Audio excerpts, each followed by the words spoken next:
Muy buenas noches, amigos, y bienvenidos a una edición más de Enfoque.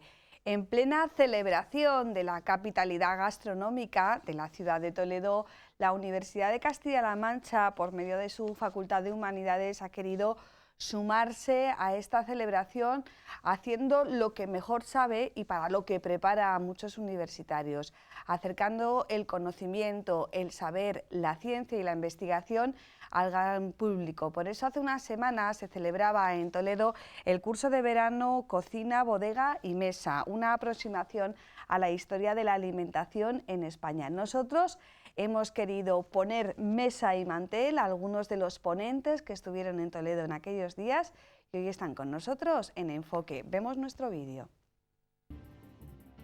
Una olla de algo más vaca que carnero, salpicón las más noches, duelos y quebrantos los sábados, lentejas los viernes, algún palomino de añadidura los domingos.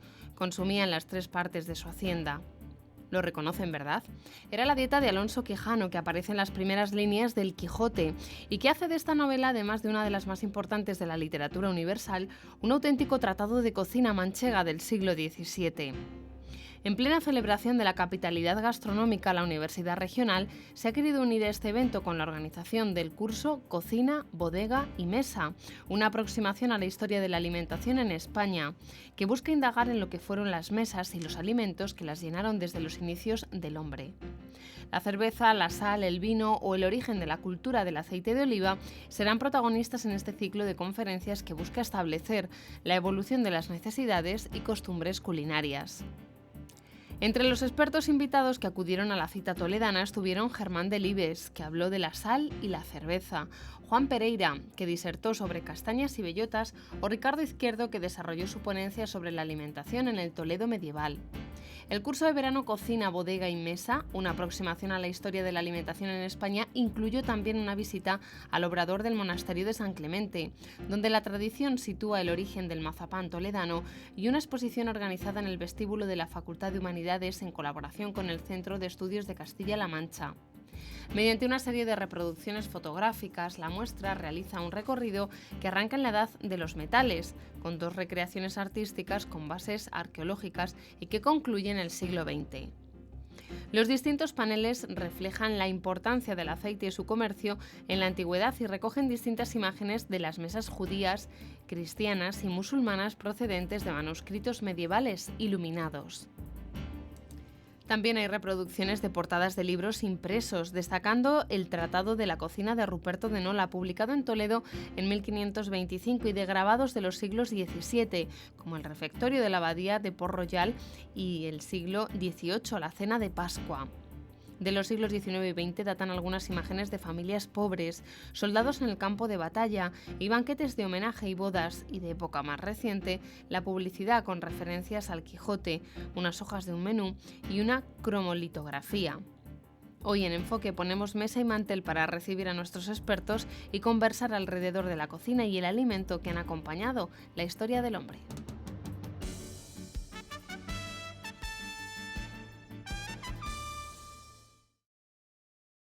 Bueno, pues hemos visto ya nuestro vídeo que nos ha abierto el apetito, y no solamente el culinario, sino el apetito del saber, y como decíamos en nuestra presentación, hemos aprovechado la estancia en Toledo de algunos de esos ponentes para que vengan a nuestros estudios. Tenemos con nosotros a don Ricardo Izquierdo. Don Ricardo, buenas noches. Hola, buenas noches. Bueno, como hemos visto tanta merienda y tanta Sí. eso, parece que nos vamos a la tarde. Bueno, en primer lugar, muchísimas gracias por venir hasta nuestra casa.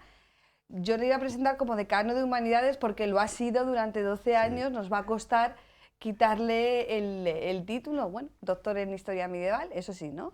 Sí, sí, claro. Y catedrático de la universidad.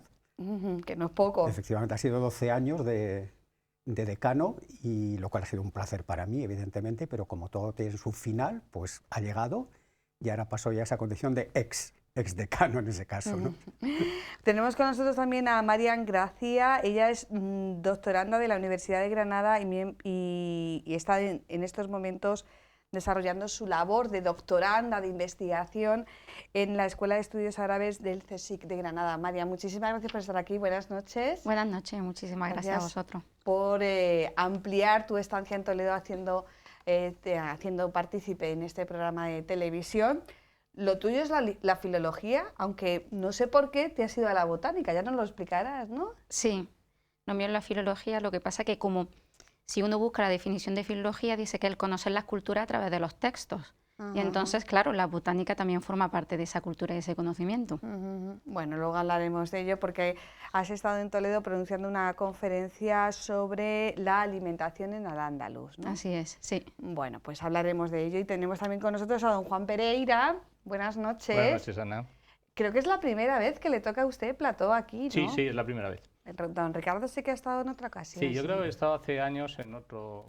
El tema me parece que era sobre Halloween, me parece. Sobre Halloween a lo mejor. A lo mejor, pero en este desde luego es la primera vez, sí. Arqueólogo, también doctor, profesor de la Facultad de Humanidades y que en este curso que se celebró hace unas semanas en Toledo habló de castañas y bellotas. Los que le conocemos desde muchos años sabemos de su afición por las bellotas, pero a algunos se sorprendería, ¿no? Bueno, es un tema en el que curiosamente nos ha deparado muchas sorpresas y muchas alegrías, tanto a mí como al director del curso, a Carlos Bizuete. Y desde luego para nosotros siempre ha sido una novedad el poder trabajar, porque además nos ha permitido también recuperar un poco el espíritu que tiene también la Facultad de Humanidades, que es la interdisciplinaridad. Es decir, ahí hemos trabajado desde muy distintas áreas de conocimiento, prehistoria, arqueología, arte, antropología, incluso química, botánica, religiosidad popular. Y es uno de las áreas de investigación que más sorprende a los colegas, que al mismo tiempo más buenos ratos nos ha hecho pasar, incluso porque nos ha permitido conocer muy a fondo también una parte importante de la provincia, pero también ese, digamos, aspecto extraordinario, poco habitual, hace que los colegas se quedan con esa referencia y cada vez que encuentran algo dicen, esto le puede interesar a Juan o a Carlos, y entonces nos permite la originalidad del tema haber hecho una red de corresponsales a nivel, digamos, del Estado español enormemente amplia. Cuando uno está enamorado del conocimiento, del saber, en cualquier cosa que toca siempre encuentra un nexo de unión con su área que domina. Era lo que nos contabas tú, ¿verdad, María? Tú empezaste eres licenciada en filología y ahora es la botánica lo que te ha llevado a tu tesis doctoral y a través de la botánica venir a Toledo a hablar de la alimentación en Al-Ándalus, ¿no es así? Efectivamente. Cuando empecé mi tesis doctoral, tuve que empezar sobre todo con la transmisión del conocimiento. La botánica eran las ciencias de la naturaleza y al ir investigando me di cuenta de que las ciencias de la naturaleza, al menos en el mundo islámico, tocaba muchos puntos, que era la botánica lleva al uso de la farmacología, que lleva también a su vez a la medicina, para una correcta salud del cuerpo también hay que tenerla del alma, eso toca también parte de la religión. Para tener una buena salud también hay que alimentarse bien, entonces hay que controlar también la alimentación y parte de la alimentación, las verduras y las plantas, de manera que todo eso va confluyendo y es lo que hace que a uno le cueste muchas veces trabajo poner un poco límites a toda esa investigación.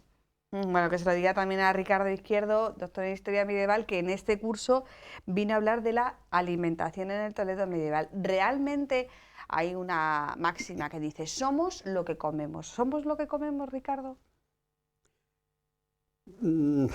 Posiblemente, en cuanto se dice, aunque a lo mejor otros expertos, no sé, médicos o expertos en temas de dietética y demás, digamos, lo podrían decir en ese sentido, ¿no?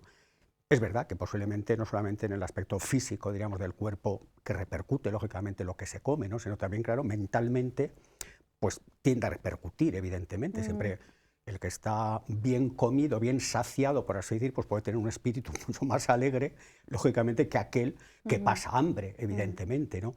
Con lo cual, el dicho o el refrán, pues tiene sentido, evidentemente, ¿no? Yo creo, vamos, por lo menos que puede tenerlo, ¿no? Bueno, en el curso planteabais, que dice Cocina, Bodega y Mesa, una aproximación a la historia de la alimentación en España. España, que es conocida mundialmente por nuestra dieta mediterránea, que es patrimonio además de la humanidad. No siempre se ha comido como comemos ahora, yo creo que ahora comemos bastante peor, pero ¿cómo ha sido esa evolución? Si les parece, pues comenzamos por el profesor Juan Pereira, que es el que más se retrotrayó en su conferencia, ¿no? Sí, en ese aspecto, incluso también con otro de los que participó, que hablaba también de los periodos que llamamos de prehistoria reciente, la edad del inicio de los metales, lo que se ve claramente es que hay una diferencia importante Y en eso la investigación prehistórica está dando grandes avances a partir de la presencia o de la coordinación con las llamadas ciencias analíticas o la arqueometría, en la que cosas que sospechábamos o que empezamos a sospechar, sin embargo, empiezan a tener confirmación. Y de alguna manera es también, sobre todo en el pasado, somos lo que comemos en parte, como recogiendo antes tu pregunta, con respecto a la desigualdad.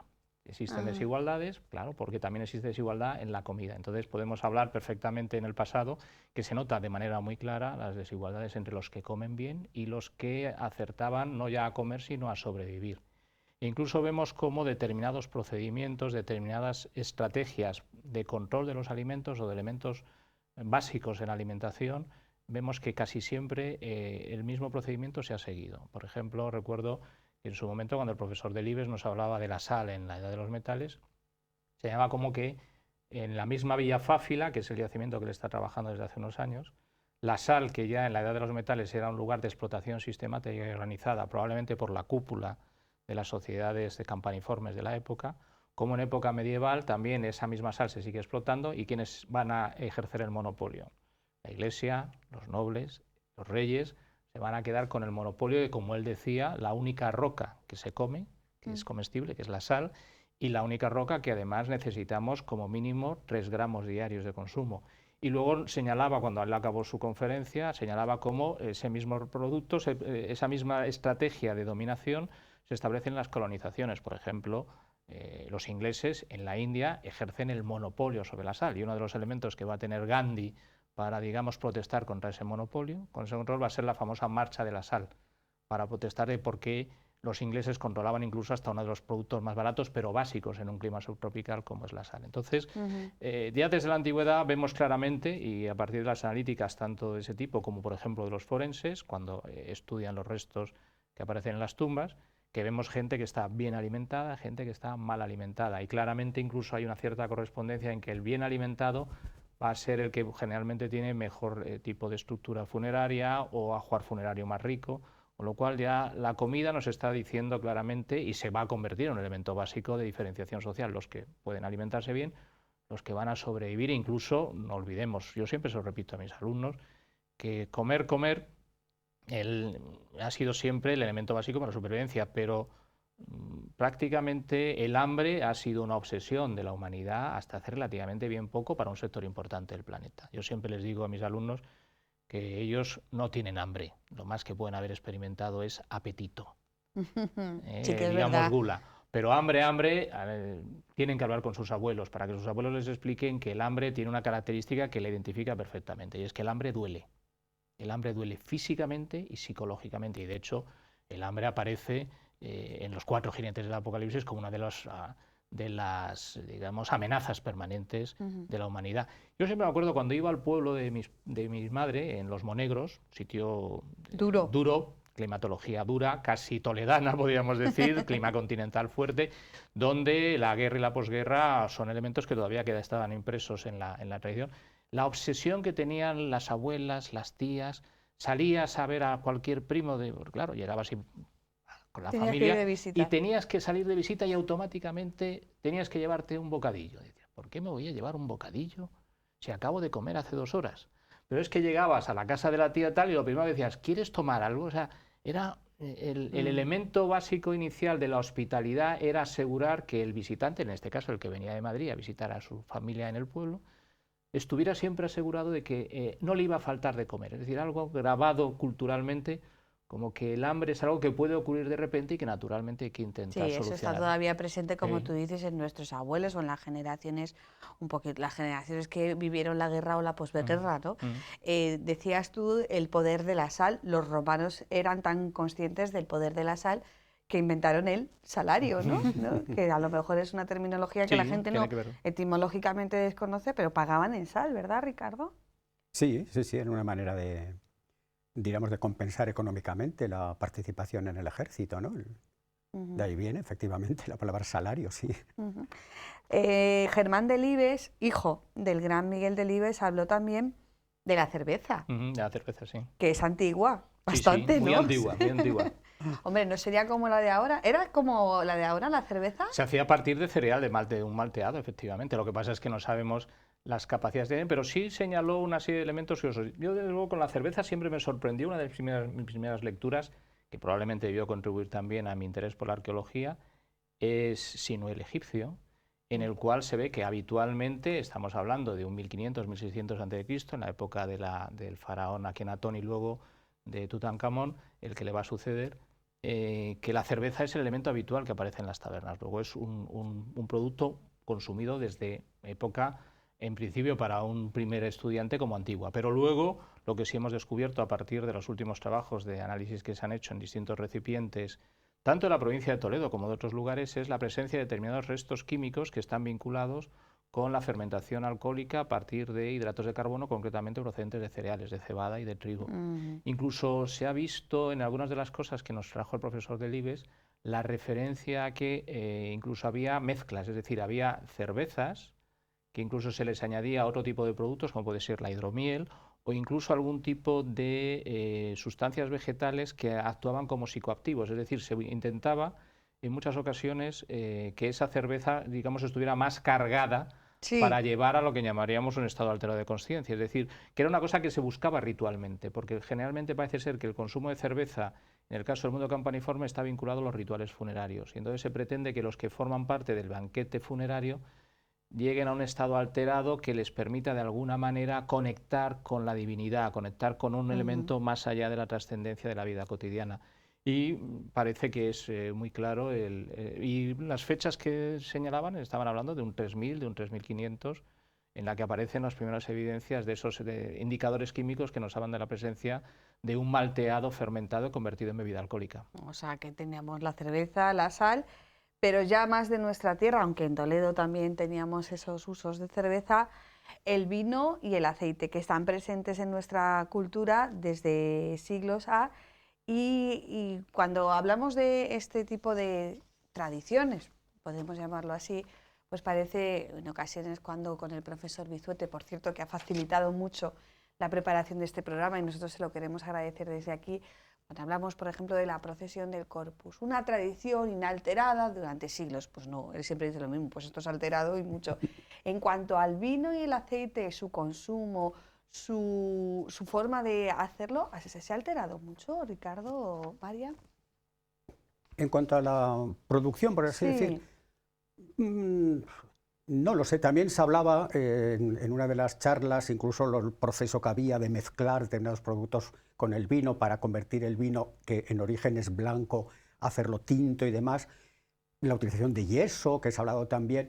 Pues parece ser, hoy en día los sulfitos que se están utilizando, pues parece ser que ya de antiguo ya se utilizaban algunos de estos productos, digamos, para precisamente obtener buenos vinos, digamos, buenos caldos, ¿no? Claro, en cada tiempo, lógicamente, por las técnicas, digamos, han ido cambiando, evidentemente, ¿no? Pero en origen, digamos, yo pienso que de alguna manera muchos cambios posiblemente no se han debido de dar, ¿no? Hoy a lo mejor está todo mucho más tecnificado, digamos, en ese sentido. Ya, si entonces se utilizaban pues tinajas de barro o barricas de roble, pues hoy ya vemos estos depósitos de acero y demás, es decir, que en ese sentido los continentes, digamos, han podido cambiar, pero yo creo que lo que es la elaboración, claro, a lo mejor hoy ya no se pisa con los pies como se hacía antes, ¿no? El vino y demás, ¿no? Pero en general, como se trata de obtener, digamos, un producto determinado que siempre ha tenido mucho consumo, pues de alguna manera pienso que, ya digo, que de alguna forma... ¿Y el aceite, Mariam? ¿El aceite? Pues el aceite, al igual incluso que el vino, con que en el Islam no recomienda que se beba vino, se sabe que en Al-Ándalus se bebía vino y que se cultivaba la vid, y la vid, tanto la vid para mesa como la vid para bebida, para consumo. Con el aceite realmente no ha habido grandes cambios. El aceite siempre ha formado parte de la cultura mediterránea, como bien has dicho, y además es uno de los productos estrella, por decirlo de alguna manera, del Islam, porque incluso viene recogido en el Corán, e incluso el propio profeta recomendaba, el profeta Mahoma recomendaba el uso del aceite de oliva. Y en Al-Ándalus el aceite de oliva era muy codiciado. Evidentemente, como ya se ha explicado, no todo el mundo tenía acceso a todos los alimentos. De hecho, las clases populares no podían cocinar tanto con aceite de oliva, sin embargo, sabemos que las clases elevadas sí lo hacían y se usaba también para el aliño de ensaladas y demás. Realmente tampoco han cambiado un poco los procesos, pero a nivel técnico, pero desde en la época romana hasta ya más tarde, a la época más moderna, al-Ándalus ha servido como una canalización en la que muchos de la agricultura, sobre todo de determinados productos, consiguieron desarrollarse y se siguieron haciendo, y después fue lo que la España posterior, la España cristiana, heredó. El profesor Ricardo hablaba de la alimentación en el Toledo medieval. Nos tenemos que ubicar ante una mesa, partiendo de esa diferenciación que habéis destacado, que no todo el mundo comía igual, básicamente igual que ahora, o sea, no todo el mundo comemos lo mismo. ¿Cómo era la mesa de la España medieval? Una mesa, bueno, hablamos primero de la mesa de los pobres y luego si quieres la mesa de los ricos, ¿no? Porque no se parecían mucho. Sí. En algunos casos a lo mejor no había ni mesa, ¿no? Pues un poco a través de lo que yo he estudiado, sobre todo los productos que se vendían y por lo tanto eran los que se consumían, porque de ahí viene, digamos, un poco también la información que tenemos muchas veces, que es a nivel del mercado, digamos, de lo que se está vendiendo, y por ahí puedes detectar, digamos, lo que se está consumiendo. Pues podríamos pensar en una mesa donde el vino no faltaría. El vino en Toledo tenía mucho consumo, incluso vino de propietarios, es decir, que consumían su propio vino porque lo cultivaban en viñas que tenían, digamos, en los alrededores. Se consumía carne, la carne que más se consumía era la vaca y el carnero. No tanto la oveja debía ser como animal muy abundante, ahí está todo el tema, sobre todo de la mesta y demás, por la lana, pero claro, la oveja conviene que viva mucho tiempo porque se va a aprovechar su lana, claro. También llegado el caso la leche, ¿no? Y de ahí que las ovejas, y por tanto, se sacrificaban tarde, mientras que el carnero, por ejemplo, tenía un consumo mucho más cotidiano tal vez, por lo menos la cantidad de veces que aparecen referencias a carneros, pero una cosa muy curiosa era que el consumo de carneros, había un día especial en el año que era el día de Pascua. El día de Pascua había que comer carnero, ¿no? Porque desde Carnestolendas hasta Pascua Florida, como decía la documentación, que es la época de la Cuaresma, ahí no se podía comer carne, ¿no? Y había que comer pescado. Pero especialmente el ayuntamiento se tenía que preocupar que esos días, es decir, que entraríamos, claro, en la Semana Santa, que llegasen carneros a Toledo, porque toda la gente tenía que abastecerse a poder ser, digamos, de carne de carnero. O sea, que era una preocupación pública de las autoridades, ¿no? Sí, eran las primeras que se tenían que interesar en garantizar el abastecimiento, ¿eh? No hay que olvidar, y esto ha sido a lo largo de la historia, por lo menos en sistemas, digamos, políticos bien organizados, ¿no? El tema del pan y el circo en época romana. Dar pan para que el pueblo esté tranquilo, porque claro, como falten alimentos, puede haber revueltas, subleva, ¿no? Y eso no le interesa a nadie, ¿no? Por eso el ayuntamiento, en este caso, si nos centramos en Toledo, era el primer interesado en tener garantizado un suministro cotidiano de los principales alimentos, ¿no? Que podían ser, pues, la carne, había pescado fresco, el que venía, que se pescaba aquí en Toledo, en el Tajo, que había sus restricciones. Pero no eran peces con 3 ojos, como ahora. Springfield. Era pescado, ¿no? Peces de río, me imagino, Sí, ¿no? era pescado de río y de mar. Ahora, claro, el pescado de mar venía en conserva, salado, otro de los elementos, diríamos, que hablábamos antes del tema de la sal, ¿no? Luego había que desalarlo, exactamente con el bacalao, que se vende ahora, se vende salado y hay que ponerlo a remojo, ¿no? Sí. Pues con el pescado que venía de fuera, eran besugos, sardinas, sobre todo, el gran consumo se producía, lo que decíamos antes, en Cuaresma. En Cuaresma. O en determinadas épocas del año en las que había prescripciones religiosas que prohíben comer carne, ¿no? Había fruta, había verduras. La leche como tal aparece muy poco citada en la documentación, es curioso. Fíjate. Sí, pero sin embargo aparecen los derivados, aparece queso, aparece cuajada, pero la leche como tal, yo no apenas he encontrado datos. Por la conservación. Probablemente por los problemas de conservación, sí. Es decir, podías consumir leche si tenías en el establo, yo me acuerdo en los pueblos de Galicia habitual, es decir, que desayunabas la leche que te acababan de ordeñar la señora que te alquilaba la casa porque tenías la vaca al lado. Pero organizar un sistema de traslado de leche en una ciudad grande probablemente tenías el problema de la conservación. Hervirla además, ¿no? Habría o eso de hervirlo es moderno.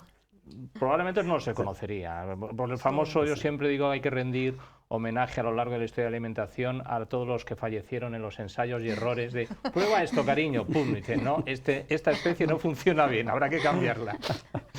Sí, Hay toda una serie de claro, los sinónimos ¿y ahí. especias? ¿O eso viene ya sí. más No, con- especies había muchas. Sí. Eso es una tradición que viene del mundo islámico. Ujú. Yo creo que están, si no todas, cuando uno va haciendo recuento, aparecen casi todas las especias. La lista es grande. ¿Qué de era lo especias, más sí. caro? Pues lo más caro, por ejemplo, en la carne, lo más caro era, pues lo que he dicho antes, la vaca y el carnero. Luego más barata era la oveja. Intermedio estaba el cerdo. También había un cierto consumo de cerdo. Aparece citado con cierta frecuencia, por ejemplo, el tema del tocino, cuyo consumo se debe intensificar en épocas un poco de hambre. Claro, se tiraba porque es más barato. Claro. del tocino. Y lo que pasa es que también, bueno, pasa como con todo, hasta hoy en día, si me apuras, muchas veces dependía de las circunstancias de abastecimiento, claro. Si eran épocas, esto pasaba mucho con el tema del trigo, ¿no? Si había escasez de trigo, que eso iba a repercutir en el pan, pues claro, automáticamente los precios subían, evidentemente, ¿no? Y era lo que los ayuntamientos intentaban evitar también, las carestías en ese sentido, pero... Las religiones condicionan la mesa, ya desde la invasión islámica lo se ve, ¿no? Sí que es verdad que la religión cristiana no le hace ascos, por decirlo de alguna manera, al cerdo, pero sí los judíos y los musulmanes, pero eso no significa que se elimine el cerdo, ¿verdad? No, el cerdo seguía existiendo y de hecho había carnicerías de cristianos en los que los cristianos iban y compraban el cerdo y lo consumían, simplemente que los musulmanes no lo consumían ni los judíos tampoco y de hecho... Pero por razones diferentes, ¿no? Si mal no recuerdo. Los musulmanes no consumen el cerdo porque lo prohíbe el Está prohibida profeta. por la religión. Sí, y los los judíos por las También, escrituras. sí, porque hay también. una serie de recomendaciones, creo que es en el Levítico, Exactamente. Sí. donde Los- Yahvé se pone muy pesado y empieza a explicar todos los animales y entonces hace Ahora diferencia hablo de si la- es de pieza, la la pezuña. pezuña hendida, no La pezuña, hendida, sí. pero si Exactamente. rumía, no rumía. Exactamente. Y entonces hay una serie de animales que automáticamente se dice que no. Y la explicación que dan los antropólogos de materialismo cultural es porque probablemente mantener ese tipo de animal en esos ecosistemas será enormemente caro para el aprovechamiento más eficaz, más económico utilizando otro tipo de animales. Entonces la mejor manera, en vez de convencerles de que Por es la más razón. económico esto que el otro, directamente está prohibido. ¿Por qué? Porque está prohibido. Y eso que Claro. del cerdo, como dicen, se aprovecha todo, aprovecha. pero Sí, bueno. sí. Bueno, Pero luego sí, hay algunos trucos, ¿no? Sobre... Sí, considerarlo impuro también, Claro. animales impuros.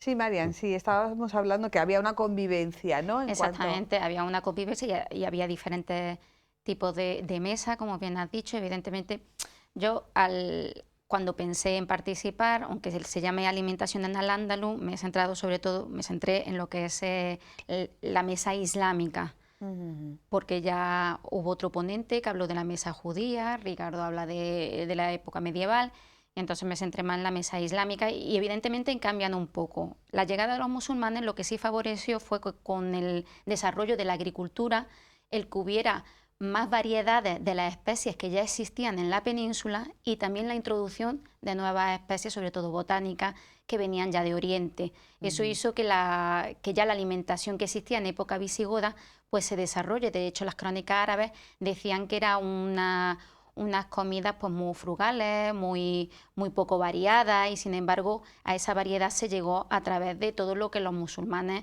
fueron introduciendo en la península. Pero volviendo a las carnes, no había ningún problema de convivencia siempre y cuando exactamente estaban bien separados. De hecho, se dice que ningún musulmán compraría en una carnicería cristiana y de hecho, por ejemplo, en la época de las siegas, que tanto iban cristianos como musulmanes y tal, no comían juntos por miedo a que pudiera haber una transferencia de esa comida. Contaminación, Y ¿no? de hecho uno dice que los musulmanes no comían de olla, sino que ellos llevaban sus propios guisaicos, precisamente para Esa que no expresión. existiera Claro. esa transferencia. Ya en época morisca, con la Inquisición, eso cambia. De vez en cuando los musulmanes se les obliga a comprar carne de... Vamos, ya no son musulmanes, se supone que ya son nuevos Moriscos, cristianos. claro, sí. Una Era de esas una- formas. Era una forma de probarles. Exactamente, como para demostrar que realmente esa conversión es real, pero aún así a escondidas se negaban y de hecho existe la anécdota de un señor que solía olerle el aliento a sus hijos para saber si realmente habían comido jamón o no. Y que si lo hacían les reñía porque decía que eso no lo hacían sus abuelos. Claro. Claro.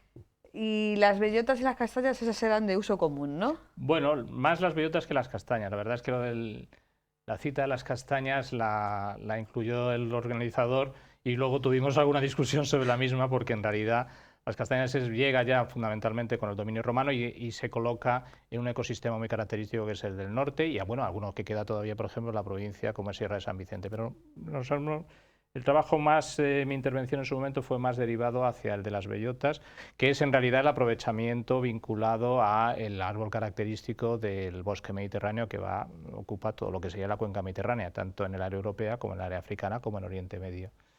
Y bueno, es simplemente el aprovechamiento de un fruto más, que por otro lado sabemos que en casi todos los lugares del planeta donde existen elementos vinculados a las especies de Quercus, de alguna manera las distintas comunidades humanas lo aprovechan. Sabemos que se aprovechan bellotas, por ejemplo, en el norte de Japón, en la comunidad de los Ainu, e incluso hay un periodo prehistórico en Japón, que es el periodo Homon, justo desde antes del Neolítico, de los inicios del Neolítico, donde incluso hay recipientes específicos para procesar las bellotas. Los indios californianos, por ejemplo, también California de hecho tiene un paisaje y un ecosistema muy parecido al paisaje español y de hecho tienen también el mismo problema que tiene el paisaje español todos los veranos, que son los incendios forestales. Sí. Hay una referencia de algunos de los primeros conquistadores españoles que llegan a la zona de California. En algunos de sus informes citan, además es curioso porque nos está hablando de hasta qué punto los textos nos dicen cosas de manera directa y nos dicen cosas de manera indirecta.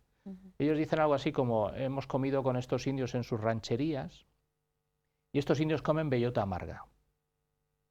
Efectivamente, la mayor parte de las producciones de bellotas en California tienen unos niveles de amargor producidos probablemente por los taninos y por los glucósidos, que son tóxicos, y ellos han generado todo un sistema para eliminar esos elementos y hacer que la harina de bellota sea más comestible y, por lo tanto, forma incluso en algunas comunidades de indios californianos, según los antropólogos, hasta el 60 o el 70% de la alimentación básica. Pero lo curioso es que los conquistadores procedentes del centro de la península, castellanos, extremeños, andaluces, dicen, comen bellota amarga. Luego lo que les extraña es que la bellota sea amarga, no que coman bellotas. Luego eso significa que esos que llegan desde allí comen habitualmente bellotas, porque claro, aquí comemos bellotas de encinas que ya están podadas, están trabajadas, están semidomesticadas y son la bellota dulce que comemos. De hecho, el proyecto que iniciamos hace unos años se derivó de una casualidad, de estar esperando yo el autobús en el Arco de la Sangre para coger el autobús. Era el mes de noviembre, finales de noviembre, mirar el suelo y ver sobre los adoquines de la calle cáscaras de bellotas. Es decir, alguien había venido a hacer una gestión a Toledo y se había echado un puñado de bellotas, como un gallego hubiera echado un puñado de castañas para tomar un fruto seco, una especie de medio tentempié sobre la marcha, porque es la época de las bellotas. O sea que comer bellotas, que es lo que yo demostré en su momento, era bastante más habitual y no tenía que ver en absoluto con ser pobres, sino simplemente con aprovechar uno de los recursos más habituales que teníamos en la península, que eran los encinares. O sea, que se han comido bellotas los que tenemos raíces en nuestros pueblos y conservamos pues a los suegros, por ejemplo, sí que han comido bellotas. Sí que es verdad que ahora a lo mejor comer bellotas se ve precisamente como eso, como ser a lo mejor de pobre y tal, pero que no te obligue a la necesidad, ¿verdad, Marian? Sí. Y efectivamente, en la época islámica, uno de los panes que se hacía, porque se hacía pan de prácticamente todo, era el pan de bellota y era muy consumido, tanto por las clases altas como las clases populares, pero sobre todo las clases populares, porque el pan era lo que más alimentaba y luego lo más fácil de hacer. Y entonces, dentro de todas las leguminosas y los frutos secos y cereales que se usaban, pues la bellota era una de las que se usaban. De tal manera nosotros se las dejamos ahora a los cerdos, con lo cual tampoco vemos que nuestro beneficio seguimos sacando.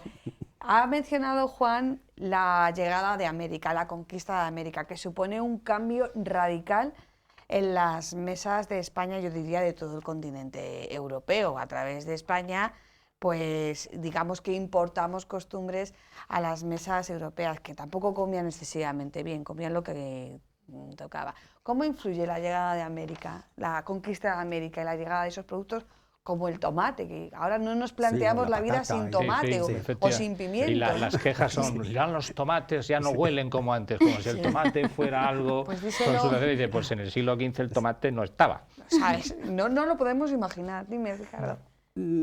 La verdad que no te puedo decir mucho porque entramos ya, claro, ya en otra época, que es la época moderna, a la que yo no me dedico de una manera directa y lo desconozco mucho en ese sentido, ¿no? Pero es verdad que tuvo que suponer pues, un cambio, porque fueron pues, nuevas especies vegetales que aquí se desconocían, ¿no? Que hoy están a la orden del día, que ahí las tenemos, y que, claro, el hecho de que se trajesen, se empezasen a utilizar y se difundiesen y demás, pues debió de suponer un cambio, pienso que muy importante en muchas dietas alimenticias, ¿no? A la hora de consumir directamente esos alimentos o de mezclarlos con otros, ¿no? Debió de ser un cambio importante. Una auténtica revolución, yo creo. Y también, por ejemplo, la patata tampoco llega en el primer momento. O sea, no, llega un poco más tarde y además yo creo que hay incluso una cierta resistencia. Yo tengo dos referencias, no son muy científicas, pero son de un amigo mío que es médico, que me comentaba, porque unas cosas que, aunque él no se dedica específicamente, él es cirujano, pero le gusta mucho este tipo de cosas y sobre todo relacionadas con la alimentación. Me contaba dos anécdotas sobre la patata. Una de ellas tiene que ver con que en un determinado momento, relacionado quizá con las guerras napoleónicas, pero no, ahí probablemente me equivoqué, pero tiene que ver con que en una zona de Alemania un campo de concentración o un campo de prisioneros, no de concentración, de prisioneros, y se les alimenta con lo que pensaban que podía ser un alimento barato y que incluso se estaba utilizando para el consumo de animales, que son las patatas. Las patatas es el producto que está viniendo a América y que no está muy apreciado. Y al cabo de X tiempo, uno de los médicos de la ciudad se da cuenta de que los prisioneros están mejor alimentados y más sanos que la gente. Y claro, la única diferencia que existe es la alimentación. La única diferencia clara relacionada con la salud es que esos se están alimentando con patatas y que las patatas al parecer les están alimentando. Esa era una de las anécdotas que él contaba. Y otra creo que tenía que ver con Francia y es con la resistencia que siempre se plantea ante los nuevos cultivos. Es decir, traemos cosas nuevas, pero esto no significa que nada más verla todo el mundo dijo, oh, tomate, seguro que con esto se hace un gazpacho. No, previamente habrá que acostumbrarse.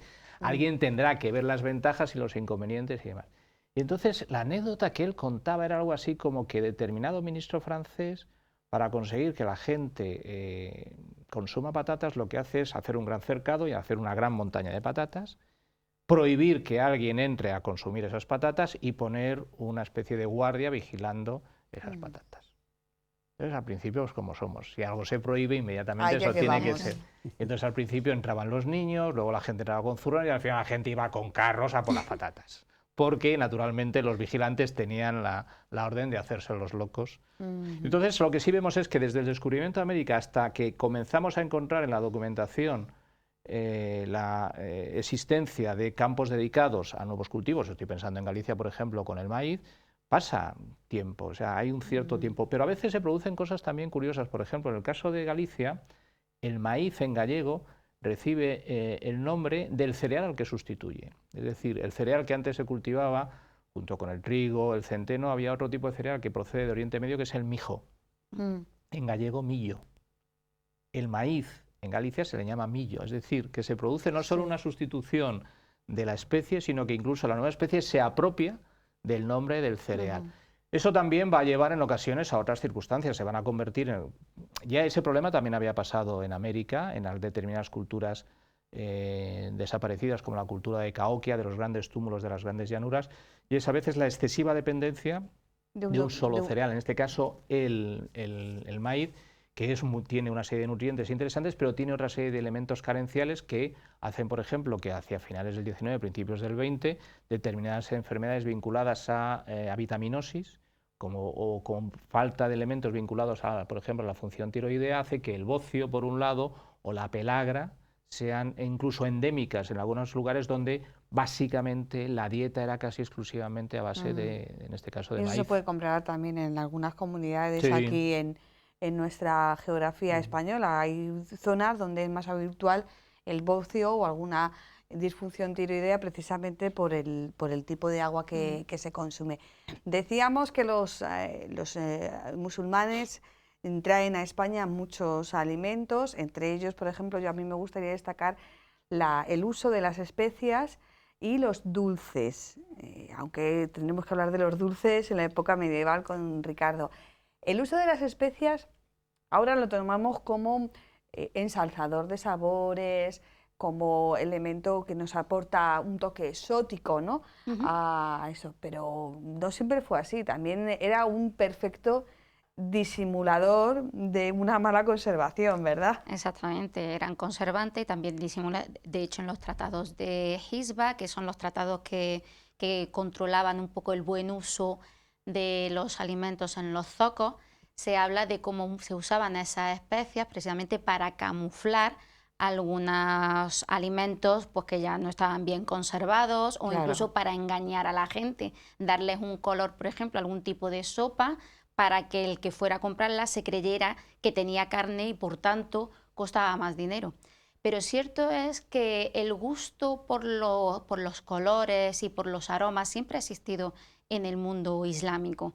Y entonces el uso de las especias también por ese colorido que se le da a los platos es también una de las razones. Que la mesa sea bonita, que el comer no es solo una necesidad, también es un lujo y también es un placer, y eso los musulmanes lo han tenido muy claro desde primera hora, y de ahí el uso de todas esas especias. Quizás en la cultura cristiana tampoco, no había esa variación en las mesas, había que comer por necesidad y poquito más, ¿verdad, Ricardo? Será más austero. Sí, en principio posiblemente eran más austeros, y dependería también de los contextos, evidentemente, porque también en el mundo musulmán había clases bajas y clases muy altas, evidentemente. Pero, claro, era por lo menos el poder comer cada día, en muchos contextos, que lo que decíamos antes, el tener los alimentos... Y los postres, porque, por ejemplo, aquí, hablamos de Toledo, tú, Marian, te habrás llevado mazapán, ¿no? Por supuesto. Sí. Aquí hablamos de Toledo y hablamos, por supuesto, del mazapán, y pensamos que el mazapán pues, es un elemento de nuestra gastronomía, que lo es, que es un elemento de postre, un elemento que nos habla de fiesta, un elemento que nos habla, pues eso, de algo dulce, y realmente no fue su origen así, ¿verdad?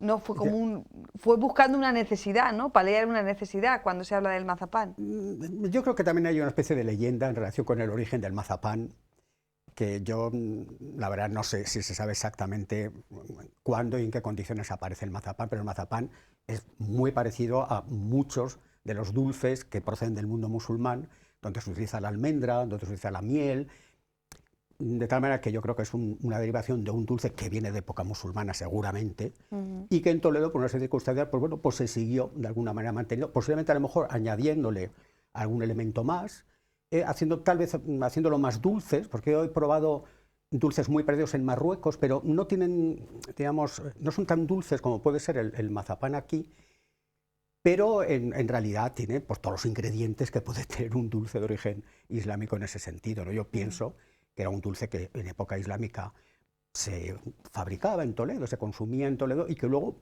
pues, continuó, digamos, haciéndose en ese sentido, ¿no? Lo mismo que se utilizaban muchas especias en la alimentación. Pues bueno, no hay que olvidar que en Toledo hasta el siglo XIII se siguió hablando y escribiendo el árabe. Hablando y escribiendo el árabe. La palabra mozárabe lo que significa es el arabizado.